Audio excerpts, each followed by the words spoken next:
Selamat pagi Bapak Ibu Saudara yang diberkati Tuhan.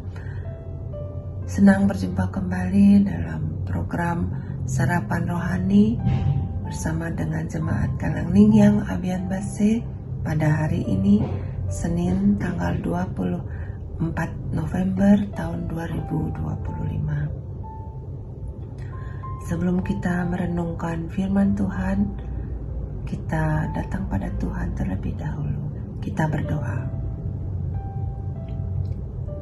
Bapa Surgawi, Bapa yang kami sembah dalam nama Tuhan kami, Yesus Kristus. Pagi ini kami mengucap syukur dan berterima kasih kepadamu ya Bapa. Karena oleh penyertaan Tuhan, kami boleh bangun dengan selamat dalam tubuh yang sehat dan tidak kekurangan satu apapun. Saat ini Tuhan kami hendak mendengar firman-Mu. Namun sebelumnya kami mohon kiranya roh hikmat pewahyuan-Mu kiranya turun atas kami.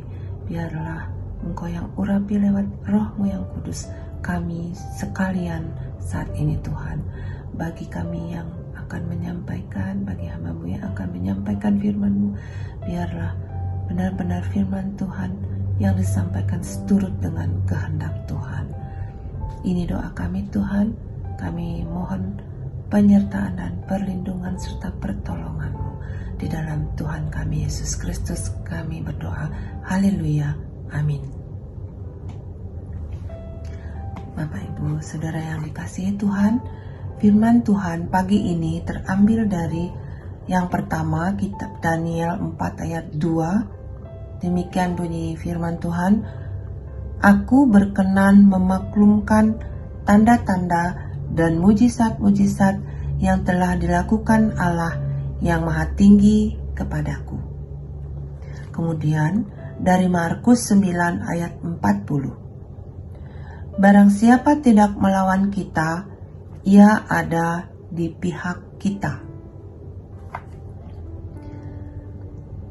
Adapun tema firman Tuhan pagi ini diberi judul kerendahan hati sebagai wujud kesaksian. Bapak Ibu Saudara yang dikasihi Tuhan, setiap orang dipanggil tidak hanya untuk menikmati berkat dan segala kasih karunia Allah semata, tetapi juga dipanggil untuk bersaksi bagi dunia. Bersaksi dalam nama Tuhan dan tentang bagaimana kebesaran dan kuasa-Nya dinyatakan. Dalam bacaan pertama, Daniel 4 ayat 2 menceritakan kisah Nebukadnezar, seorang raja yang penuh dengan kesombongan dan keangkuhan. Ia merasa bahwa kekuatan, kehebatan, dan kekuasaannya berasal dari dirinya sendiri. Namun, Allah yang Maha Tinggi merendahkannya. Nebukadnezar kehilangan akal sehat, hidup seperti binatang, dan diasingkan selama 7 tahun. Ini merupakan hukuman yang penuh makna. Menjadi sarana dan cara Tuhan untuk membuka mata batin Raja Nebukadnezar. Sehingga pada akhirnya Tuhan memulihkan kehidupannya. Untuk itu Raja Nebukadnezar takluk kepada Allah yang Maha Tinggi. Ia menerima, mengakui, dan bersaksi akan kebesaran dan kuasa Tuhan. Tuhan telah melakukan tanda-tanda dan mujizat-mujizat-Nya, sehingga Nebukadnezar sadar bahwa Tuhanlah yang Maha Tinggi dan Maha Kuasa.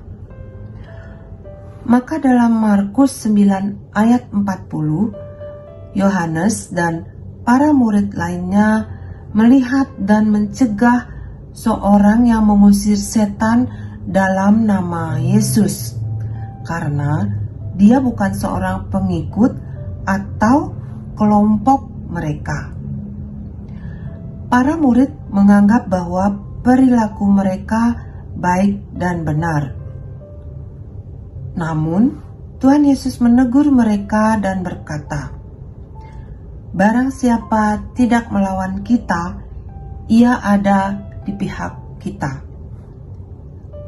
Ayat ini menegaskan bahwa pelayanan kesaksian dapat dilakukan oleh siapapun, asalkan melakukannya dalam nama Tuhan Yesus dengan kerendahan hati dan kesungguhan serta memuliakan Allah.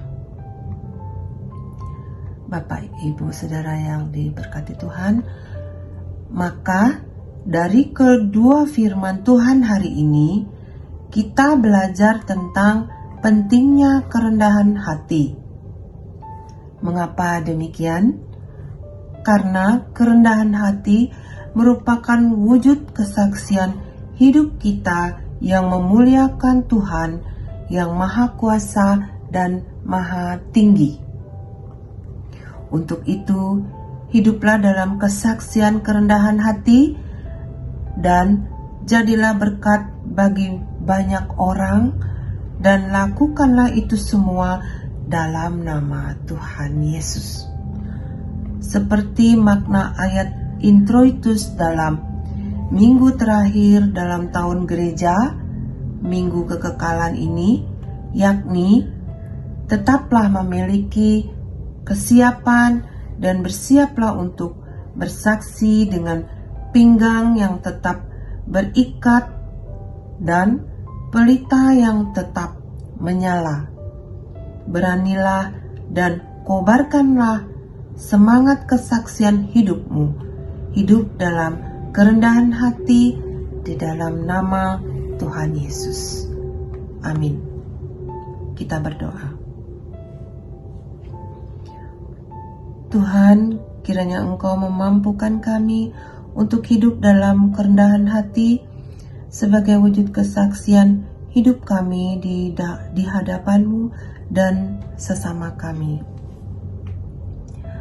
Bapa, saat kami mendengarkan dan merenungkan firman Tuhan pagi ini, biarkanlah Engkau yang memberikan hikmat dan pengertian, dan berilah setiap kami yang mendengar firman Tuhan pagi ini, dan boleh diteguhkan iman kami Tuhan, dan biarlah firman-Mu boleh menguatkan langkah kami dan menuntun kami untuk menjalani hidup kami hari ini sesuai dengan kehendak Tuhan. Demikian doa dan permohonan kami Tuhan, yang kami naikkan hanya di dalam nama Tuhan kami Yesus Kristus. Haleluya. Amin. Bapak, Ibu, Saudara yang dikasihi dan diberkati Tuhan, demikian sarapan rohani hari ini. Selamat beraktivitas. Tuhan Yesus memberkati. Salam.